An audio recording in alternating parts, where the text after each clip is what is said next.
reading the tweets. You gave me the tweet. What's up, guys? Welcome back. Welcome back. I've never been here. All right, well, here you go. Welcome. We got you. You it's Philip, right? Okay.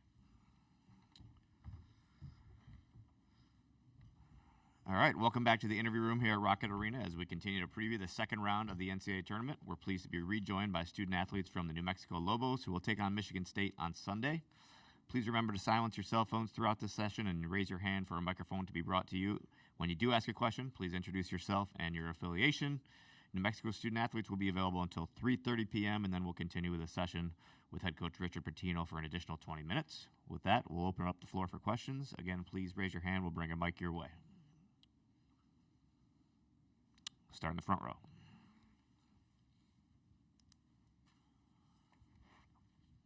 Travis Nelson, Willoughby News Herald. Guys, I mean, obviously you've been, dreaming of making to this point. You want to accomplish more, but, how is this feeling going into this game? Obviously a big game for you guys is try to keep making the run that you want to make. It's just a great feeling being here and having opportunity to go and play the game for Sweet 16.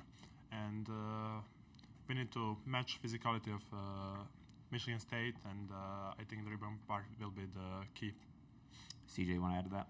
Yep, it's super exciting being here for everybody. I think everybody knows we can, continue to do great things on the court, and that's what we want to do. Sure. Additional questions for the players. We'll go row 2 here, and then we'll go on either side. Connor, you're good Detroit News. I'm curious, in you guys this season, have you played a team that you've seen that's as physical as Michigan State is? And if so, what do you think of the challenge that this poses? I think that, they're similar to like a USC or the UCLA that we played, just those Big Ten teams that are very physical. I wouldn't say that we haven't played one that matched that type of physicality, though, yet this year. We'll get you, Mike, the back in the middle. For both of you, Lee Faria, KOB-TV, Albuquerque, for both of you, was there an emphasis at halftime to really get the ball to Nelly and kind of establish him to help you guys finish off Marquette? Yeah, I think we saw that they were doubling Nelly every time we throw the ball into him, so the game plan was to give him the ball and not trying to make a play for the other teammates, and I think he did a great job doing that, finding the open teammates. And back row left. Joe Reedy, Associated Press. Just for both of you, after years of probably watching his dad on TV, what's it been like having Richard Pitino as your coach, and just since he kind of has a different approach than his dad? CJ, you want to start us out? Yep. I mean, he's an amazing guy. Great person. Obviously comes from a great family with Pitino, but he's a good dude to be around every day. He keeps the vibe around. He's honestly a good guy to go talk to when you're down or whatever. But yeah, honestly, a good coach too, and he's a really good motivator for sure. Philip? I just have, great coach, and getting his guys, shooting the ball and everything, even when they are down, and they don't have a confidence that they need. They keep telling us to shoot the ball when we are open and everything. So that's just the coach that you can wish and ask for. So yeah. Off to your far right, guys. Jeff Grammer, Albuquerque Journal. This is for both of you, but kind of coming from it in two different vantage points. CJ, you came in, confidence probably wasn't an issue shooting the three. You had a good percentage last year at North Texas before the transfer. Philip, you've talked a lot about what you just said about Coach kind of giving you the confidence and building your confidence. You two yesterday were the first half kind of key to keep things rolling when Donovan was struggling so much. I'm curious if you guys sort of knew going in that you guys would have to have the green light and put him up, and just how much Richard or how much Coach Pitino kind of talked to you guys about the need for your threes yesterday. CJ, we'll go with you first, sir. Yeah, I would kind of say it's kind of the same for every game. He wants us to shoot those open shots, and the more that we shoot, the more, he's not mad at it if the makes, if they go in or not. But, he's always told us that he's gonna need us to make big shots. And so, we're glad that they went in yesterday for us. We'll go left side, Chris. Detroit Free Press. probably more for CJ, but also Philip can chime in on this a little bit. You mentioned all about Michigan State's physicality, but they also get out and run. What is the complexity of a team that can do it both in the full court and the half court like that? And how much have you, in this short prep from Coach Pitino, how much are you hearing from him in his previous game planning of what to expect for Michigan State? Yeah, he knows. I mean, he's played against them before, so he definitely knows their concepts and what they like to do, get out and run, and how to match the physicality, things like that. He puts big emphasis on, getting back in transition. That's one of the big things that we need to do, and obviously match the physicality on the boards for sure. Second row in the middle here. Yeah, Bob Winowski, Detroit News. I assume you guys know about the history of Tom Izzo and Michigan State in the tournament. What do you think of that? Is that at all daunting, intimidating? How do you view that? Sure. I view it as an opportunity to go, beat a good coach, a great coach in the sport. That's how I look at it for sure. Philip? It's just, he's a great coach, and it's just opportunity, like CJ said, for us to show up what we can do against great teams like that. Okay, let's go fourth row on the left, and then we'll spin it back to the right. Dan Lobby, Cleveland.com. To go back to the coaching matchup, obviously, you guys have grown up in a world where Tom Izzo has been a coach for as long as you guys have been alive. Your coach's dad, Rick, has been a coach for as long as you've been alive. When you hear those two names, Pitino and Izzo, what do you think? I just think they're, one of the greatest coaches in college basketball history. So it's just like opportunity and great thing to play against those type of coaches and against teams like that. So, CJ? It's just like he was saying. They're two really great coaches, and they have a legacy that they're going to leave behind in the game, and to be a part of it is great for sure. Third row, right side, guys, on the end. Good morning, everyone. Corey Howard, KOAT, Action 7 News in Albuquerque, New Mexico. And, it's been roughly about 51 years since UNM has made it to the Sweet 16. Have you all discussed that at all? And, what would it mean to get back there? CJ, we'll start with you. Yeah, obviously we want to get back to the Sweet 16, make the Sweet 16. Coach talks about it a lot. The program's never been there. He wants us to be there. And, we're going to do the best that we can to get there, for sure. Philip? Yeah, just what CJ said. Yeah, what Coach told us, I think, that this program never made it to the 16, but I'm not sure. It's just a great opportunity for us to show, and yeah. Back to the far right side here, third row. Both of you, either one, if you have an answer. I am a little curious. Since we've been here all week long, you guys have answered probably at least 24 Rick Pitino questions, Tom Izzo questions. What is Coach Richard Pitino like compared to his dad kind of questions? Are you guys surprised that nobody's really asked you guys a whole lot about you guys? Philip, we'll start with you. I was a little bit surprised about that much questions about Tom Izzo and Rick Pitino, especially for me, since I was growing up in Serbia and didn't really have a chance to watch basketball like that, college basketball. But yeah, for sure, I still know they're one of the greatest coaches. So yeah, that's it. CJ?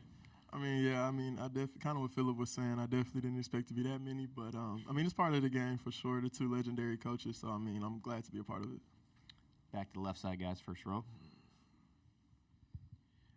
This is for Philip. You were on Arizona's team last year. I don't know if you helped prep for the Michigan State game, but what things did you learn about maybe their big guys that have been around with Kohler and Cooper in particular, and what things are you able to take with you into this game from that prep? Yeah, we just saw, we was talking a lot about last year and this year about them two being on the weak side offensive glass, and those would be the big things for us, to keep them off the offensive glass. And that's pretty much it, We got to dig in when they have a ball, and that's it. Second row guys here in the middle. I'm curious, Michigan State's roster, do you guys have any connections with any of those guys, AAU teams or travel ball? No connections on my way. No connections. Yeah, same thing here. Okay, we're going to go on the left side here, third row. Jacob Katsanika, Spartans Illustrated, with the challenges that MSU's depth might cause, like some guys can just pop up at random times. You saw Cohen Carr go off yesterday. Like, how challenging is that to you guys as a players when you can't really know for sure which are the guys are going to, pop off, I would just say, I mean, they're a really good team, and I believe, we have players on our team that could pop off at any moment, too, as well. So, I mean, it's just kind of, fire with fire, for real. So, Back to the first row here in the middle. Travis Nelson again, Willoughby News Herald. For you guys, I mean, you talk about fire against fire. It feels like very good guards in this game for both you guys and them. I mean, what is it going to be like, do you think, just going against their guards, and just could be a big matchup there? Yeah, I think we just have defensive concepts and don't really focus too much about like single guards or single players. So we have our concepts and we try to keep in them, and I think we'll be fine. CJ? Yeah, we have our concepts as far as defense. I mean, they change coverages or whatever like that. But I think overall it's going to be a really good game, really a guard-heavy game, I think, and it's going to be fun to watch. Back to the left side, fourth row. Dan Lobby, Cleveland.com. Philip, I'm going to ask you one of those annoying coach questions again. You mentioned growing up in Serbia and not knowing that Pitino name. What did you kind of learn about who your coach's dad was? Actually, if we talk about Rick Pitino, I've heard of him because I watched a lot of EuroLeague basketball, and he coached Panathinaikos, and so I heard of him. But of Tom Izzo, not really too much before I came to my first year in college to Arizona. So, yeah. Any other questions for the players before we let them go back to the locker room? Back row, middle, on the end. Devin Martin, KOB for Sports. You mentioned, CJ and Philip, the concepts defensively. I noticed in the game yesterday that you guys switched a lot against Marquette. Is that something that you're going to bring to the Michigan State game? Yeah, that was. Go for it. I believe it's kind of more traditional for us. This is more of a traditional game for us, kind of getting back to red and being in the gaps heavy. So. All right, one row up, fourth row. Ryan Tamori, New Mexico Alumni Media, Pitt Press. You guys are both fairly new within the program within this year. Obviously, in Albuquerque and New Mexico, it's a basketball state, and there's a lot of lineage. CJ, I believe your mom's pretty active on social media. Have you guys really embraced what basketball means and UNM basketball means to New Mexico, Albuquerque, and the school? We'll have both of you guys answer that. CJ, you want to start us? Yeah, I mean, we go out a lot in the community and do things with the community just to show our faces. I mean, we're pretty relevant in the community. So, I mean, Albuquerque loves us, and we love Albuquerque for sure. So, it's a lot of love between both ways, both parties. Philip? I just think you need to be appreciative of those kind of fans, and not a lot of programs in the college basketball has fans like we do in Albuquerque. 14,000 people at almost every game, so you gotta appreciate that and love it. Anything else for these guys? Seeing none, thank you guys. Feel free to head back to the locker room. Thank you. New Mexico's locker room is open until 3:50, and we'll have Coach Pitino join us here at 3:30, about 6 minutes.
Welcome back to the interview room here at Rocket Arena as we continue to preview the second round of the NCAA tournament. We are pleased to be joined by Mr. Pitino, head coach of the New Mexico Lobos. They will take on Michigan State in our second game on Sunday. Coach Pitino will be available until 3:50. New Mexico's locker room is also open until that time. We will open it up for questions and then go from there. Please raise your hand for a mic. We'll start on the right side. Jeff Grammer, Albuquerque Journal. I'm curious with Nelly and the physicality that you guys know is about to happen in the post that wasn't necessarily there yesterday, but will be there, I imagine, tomorrow. Do you change anything? Does he need to kind of be warned, or is it just a San Diego State, Boise State kind of thing where he knows? Yeah, I mean, we certainly reference St. John's, San Diego State, and Boise as the three somewhat comparable, but obviously not. But, yeah, I mean, we watched a lot of film this morning. They were able to watch in person to see the physicality last night. But, you know, this is a testament to Coach Izzo. Like, it's the same thing every year, and that's a compliment. Because if you do not block out, they're going to rebound. If you do not get back, they're going to run. So there's a high level of physicality, and it's always been that way with Coach Izzo's teams. So, you know, could be a little bit of adjustment to see it. You know, they're bigger certainly than Marquette, so we're going to have to be ready. Thanks, Coach. Second row left. Richard, Matt Wenzel with MLive. I was wondering, given similar ages, you have a really international mix to your roster, something that wasn't around, you know, pre-Dream Team. I was wondering how you've seen that chemistry, those different backgrounds impact your roster, and just kind of the changing nature of the game nowadays with more European international players. Yeah, I mean, I think you're always trying to be as creative as you possibly can to put together a roster. You know, and we've obviously got, it feels like the United Nations in there from time to time, but it makes it fun. And, you know, they all love the game. They all come from different walks of life. But that's the cool part about basketball. You know, it just brings everybody together. So European basketball overseas, it's all gotten significantly better. You know, now with the transfer portal and things like that, you don't necessarily have to go overseas to be able to get an overseas player. But we really like them all. They've got a great understanding of the game and high basketball IQs. Thanks, Coach. Middle back. Lee Faria, KOB TV, Albuquerque. Coach, at halftime, did you make an adjustment to really emphasis to get Nelly the basketball in the second half? He had 13 second half points, and it seemed like not only did he score, but he also helped his teammates get free. Yeah, I mean, we made a concerted effort first play of the second half to go inside and just to kind of see. You know, they had been really bothering our ball screens, and we needed to have other ways to offensively attack them. And we felt like going down to Nelly would be a bit of an advantage. So we definitely thought we needed to look at that, and it was pretty productive early. Thanks, Coach. First row left side. Chris Solari, Detroit Free Press. I know that a lot has been made about just the family ties between your family and Tom Izzo, and obviously you've coached against him, but I'm wondering from a stylistic standpoint, how much does the previous experience you've had coaching against his system translate into this game, in particular with short prep? Yeah, I think people got to realize I coached against Coach Izzo for 8 years. I don't win a lot, but I have gone against him many times. So I have obviously a high level of respect. Who does not?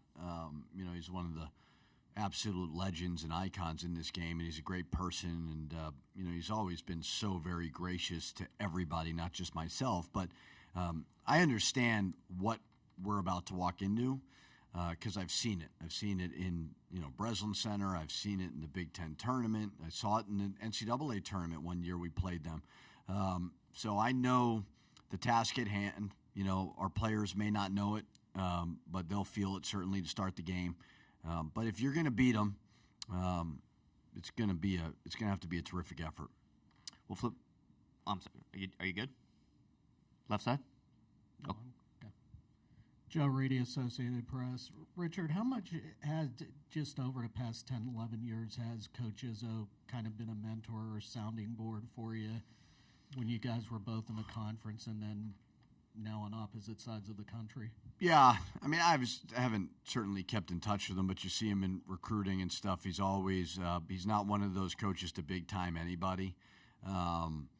He's always been win, lose. He's just a coach's coach. I mean, the 8 years that I was at Minnesota, I was love me, hate me, love me, hate me. It was rocky. We didn't have a great amount of consistency, and he always fought for guys like me who were on and off the hot seat all the time, and he didn't need to do that. So he knows how hard it is, at any job, and he's just had, an amazing amount of consistency. But I think more so than winning, the impact that he has on people, younger coaches, that he does not need to wrap their arms around, certainly meant a lot to me I was 30 years old as a head coach in the Big Ten, and you're going against a Naismith Hall of Famer, and he doesn't need to spend time with me and do those things, but he does that, and it just shows the type of person he is. Coach, we got 3 questions in the third row here. Whoever wants to go first, you can start in the end. Corey Howard, KOAT in Albuquerque, New Mexico. Coach, my question for you is about preparation. What exactly are you doing to make sure that the guys are ready to go tomorrow? Well, you got to rest, right? I mean, we watched a half of the game, and then we let them sleep somewhat in this morning, and then watched all the edits, put together the game plan. Did that, we practiced, but not really practiced. We got some shots up and then kind of walked through what we need to do. We'll go back, let them nap a little bit, and watch some more film tonight. And, so this time of year, it's about rest more so than practicing, because that was a war for us. I mean, that was a battle last night. So we need to find a way to get our guys fresh tomorrow. One seat over to your left. Will Weber, Santa Fe, New Mexican. Coach, I wanted to ask you about True Washington. I just got done talking to him about a couple of moments that he claims made him a better player, but they weren't necessarily good memories for him. One was the missed shot against Air Force at the end of the game in the pit last year. The other one was he failed to box out against San Jose State in the loss earlier this season. But he says both of those things made him a tougher player. Have you seen growth from him from those 2 moments? Yeah, I wish he'd move on from those 2 moments. But yes, I mean, I think freshman year, had a really nice freshman year. This year, honorable mention all conference. And you're just seeing the growth right in front of our eyes. And I think that's where the retention piece comes into play. You saw it with Donovan. Good freshman year, even better, keep going. The same plan is for True, and I thought True, he made some huge plays in last night's game, and he was ready to go. So he's confident as ever. He's elite defensively at getting deflections, getting steals. Shooting is continuing to improve, and he's making some really nice drives to the basket. So, experience is huge. You don't want them to harp on too many bad memories, but if that motivates him, certainly that's a good thing as well. Justin Williams from The Athletic. Coach, you're someone who's had your name come up in terms of being talked about for other job openings in the past and even this year. Curious how you thought Will Wade handled his situation this week. Oh, you'd have to ask Will Wade that. I mean, I think that coaches are being put in different spots now than before because of the transfer portal. Teams are ADs and search firms are very eager to have this thing in place on Monday. So would love to see the transfer portal window be pushed back. Coaches are not all bad guys like everybody implies we are, but you're put in a tough spot. So I don't know necessarily with the Will stuff, but sometimes it's out of coach's control. But I think the main message is the portal opening on Monday is the dumbest thing ever. It just, there's no logic behind it whatsoever. Why not do it in April? Because school doesn't end until mid-May, so give them a month then. So can't really speak on the Will thing, but it is putting a lot of people in very uncomfortable spots. We'll go front row here and then the second row. Travis Nelson, Willoughby News Herald. Richard, you talked about the similarities of playing Tom Izzo before Michigan State and playing them in the tournament when you were at Minnesota, but in the 6 years that have passed since then, now here you are again, 10-2 matchup. What do you think you've changed? Like, what in your life does the maturation of you just the difference in those 6 years that you have your team in this position today? Yeah, a lot. I mean, you're always eager to grow and evolve and get better as a person, as a coach. I would say now more so than younger in my career, I understand it's not about an out of bounds play. It's not about an ATO. It's about the program that you build and the culture that you build and the accountability, whether it's with your staff, your players. It's my job to get everybody on the same page. And if there's any confusion, that's my responsibility. So I would say I've definitely evolved to understand that's more of the job than anything else. I think when you're a young head coach in the Big Ten especially, you're just trying to kind of establish yourself.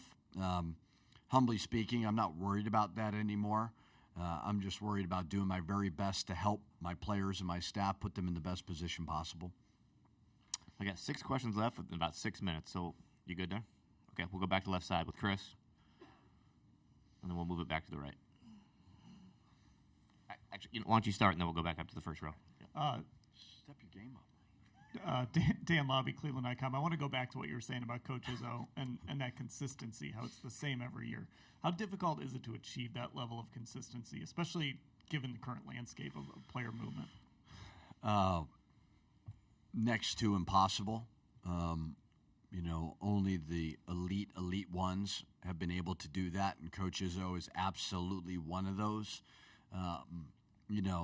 As I said before, not a whole lot changes when you play them, and I say that with the utmost respect because you're never going to get a team from Michigan State with Coach Izzo's coaching that doesn't play hard. You better block out. You're going to get crushed on some screens. They're going to be fundamentally sound. We all want consistency. And I'm starting to build it, not to the level of what Coach Izzo has done, but I've had 3 really good years in a row, and that's what you're looking for. So just the sustained success that he has had is, you can't help but marvel at it. First row.